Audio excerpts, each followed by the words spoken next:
Hola a todos, hola a todas, bienvenidos y bienvenidas a esta nivelación académica de competencias básicas del programa Aprende ULS, programa de apoyo a la permanencia, el rendimiento, la nivelación y el desarrollo integral del estudiante en la Universidad de La Serena.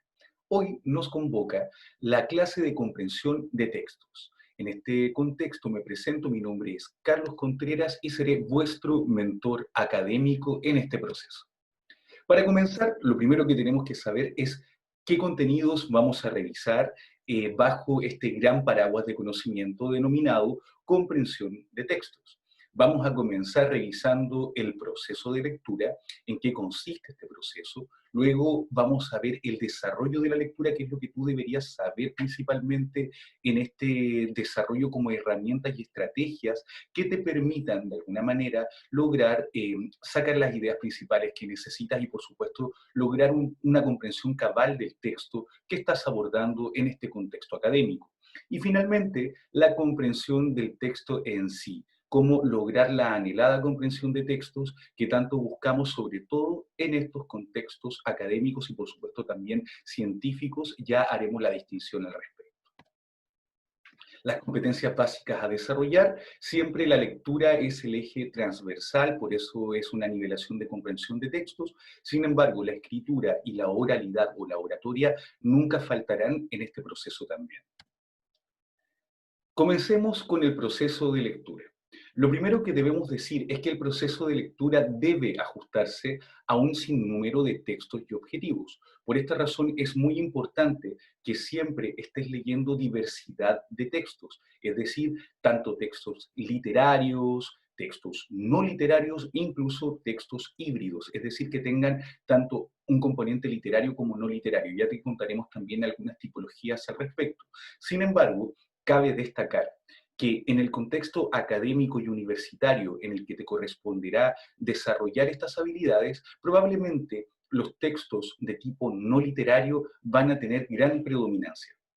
Por otro lado, conocer procesos mentales que conlleven la lectura es una ventaja para la comprensión de textos. Es decir, que tú seas capaz de detectar cuando tu cerebro se cansa al momento de leer, cuando estás haciendo lectura pasiva y solamente estás pasando por encima tu vista, por ejemplo, del texto, o incluso, ¿cierto?, cuando ya no estás prestando atención y llevas 50 páginas leídas y te preguntas qué leí, porque la oscilación de la atención cuando la mente necesita recreos, efectivamente, nos puede jugar una muy mala pasada respecto del proceso de atención también y de captura de la información y de retención de esa información misma para los procesos que puedan venir, que más adelante puede ser un ensayo, un resumen, un esquema u otros procesos que sean interesantes de revisar y que puedan desembocar en esta información que estoy recapitulando y que estoy recolectando a través de mi lectura.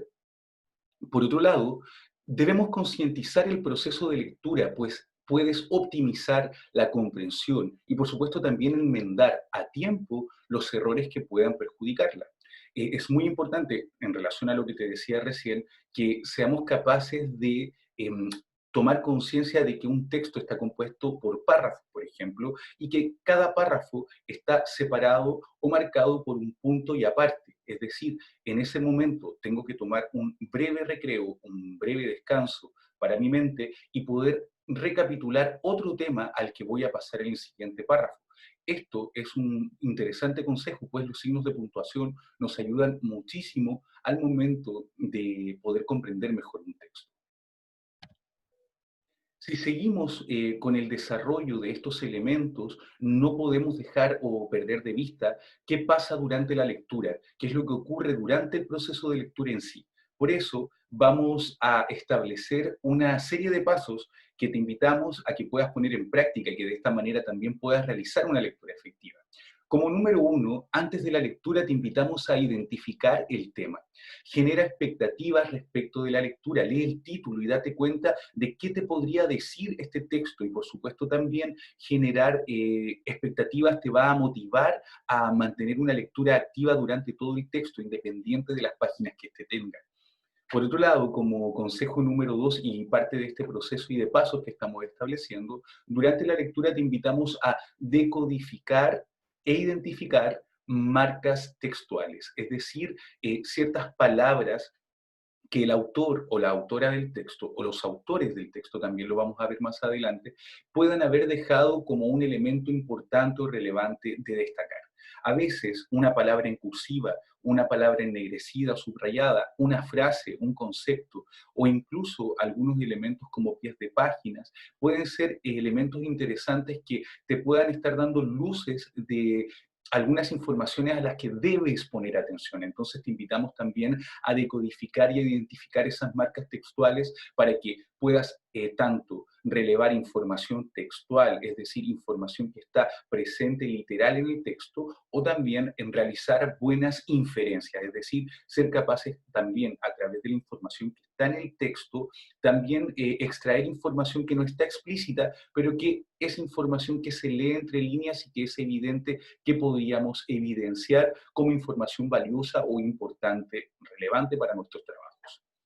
En el punto número 3, después de la lectura, te invitamos a reconocer, a reformular, ¿cierto?, el tema principal del texto, independiente de que ya esté explícito en el título, busca y formula el tema principal del texto que estás leyendo y finalmente haz una buena síntesis. Siempre realizar un resumen con los elementos que he destacado del texto nos ayudará muy bien para poder generar también una integración real de ese contenido y, por supuesto, poder utilizarlo, porque el conocimiento no sirve de nada si es que no lo utilizas.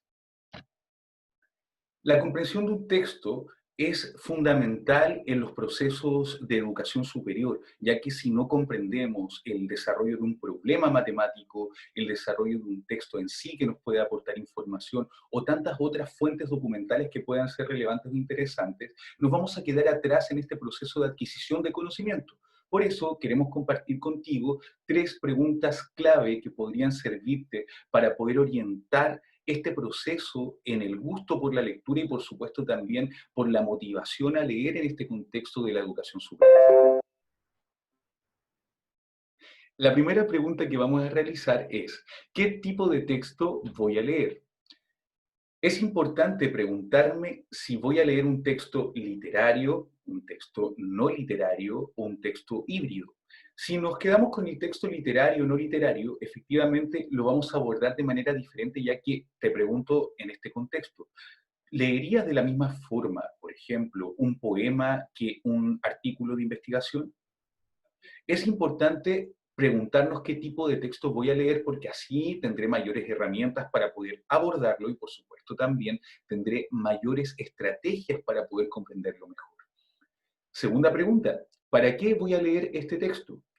El propósito y el objetivo es tan importante como determinar el formato, ya que sin duda el objetivo determinará qué tipo de informaciones voy a relevar. Si es que, por ejemplo, estoy leyendo este texto solamente para estudiar para una prueba, voy a sacar ideas principales, conceptos clave, reducir al mínimo la información. Pero, por ejemplo, si lo estoy leyendo para poder integrarlo como fuente documental en algún ensayo académico que tenga que escribir, efectivamente voy a tener que hacer una lectura un poco más detallada e incluso voy a tener que en la primera lectura o en la segunda lectura ya destacar algunos fragmentos que me puedan servir como citas textuales que apoyen mi argumentación en el trabajo que ya te menciono. Efectivamente, y como punto número 3, te comento que una pregunta esencial y fundamental de plantearse al momento de comprender un texto es cómo voy a leer este texto, ¿cierto? Entonces, en ese sentido, ya debería, antes de leerlo incluso, haber desarrollado una estrategia de, por ejemplo, cuáles son los datos que necesito para poder establecer esta búsqueda efectiva, cuáles son los conceptos clave que voy a tomar. Como te comentaba anteriormente, voy a tomar solo conceptos clave o voy a seleccionar citas, ¿cierto? Tengo que desarrollar una estrategia previa para poder también abordar el texto y no perder tiempo, porque el tiempo siempre es lo más valioso y sobre todo en los contextos académicos donde hay mucho que leer, mucho conocimiento que adquirir y a veces el tiempo nos puede jugar incluso una mala pasada. Lo importante es que no nos pase, por supuesto, y los invito justamente a que tomen estos procesos de nivelación que sin duda te van a dar tips esenciales para poder avanzar en este proceso de nivelación y, por supuesto, también de adquisición de conocimiento en la educación superior. Por eso, compartimos contigo en este nivel la tipología textual base. Es importantísimo que tengamos claro que la tipología de un texto siempre es clave y esencial conocerla para saber realmente cómo lo voy a abordar. Recuerda que texto viene del latín textum, que significa tejido o entramado. Eso quiere decir que justamente las palabras que se van uniendo entre sí de manera coherente y cohesionada nos van entregando un mensaje. Y ese mensaje puede ser efectivamente en un nivel literario, en un texto literario, ¿cierto? A través de cuentos, de poemas, de textos dramáticos, ¿verdad? Pero también puede ser a través de textos no literarios, como por ejemplo una receta de cocina, un manual, un instructivo, ¿verdad? Textos que son funcionales en la vida cotidiana y por supuesto, como pueden ver en la PPT, los textos académicos y científicos no son la excepción. Los textos científicos y académicos cumplen una funcionalidad en el mundo desde lo no literario, ¿cierto? Es literatura académica, pero es un texto no literario efectivamente, y cuando hablamos de texto no literario es que carece de retórica para centrarse 100% en la entrega directa del mensaje, es decir, si yo descubro la cura del COVID-19 hoy en día, por ejemplo, que es un tema que está en boga, efectivamente tiene que estar en un texto científico y no me voy a poner a hacer poesía, voy a decir directamente cuáles son los procesos que utilizamos para poder descubrirlo y cómo se materializa, por ejemplo, en una cura o en un antídoto. Te das cuenta cómo los textos, en este caso científicos y académicos, cumplen una verdadera función en los contextos universitarios que nos va a corresponder desarrollarnos, entonces es importante que los conozcamos.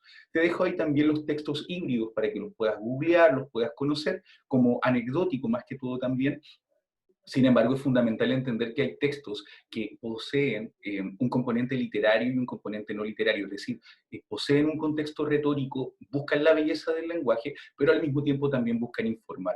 Ejemplo claro de ellos son las crónicas, ya sean de viaje, periodísticas, ¿verdad? Incluso los reportajes que son tan extensos y de investigación también requieren una narrativa especial para mantener atentos al lector. ¿Te das cuenta?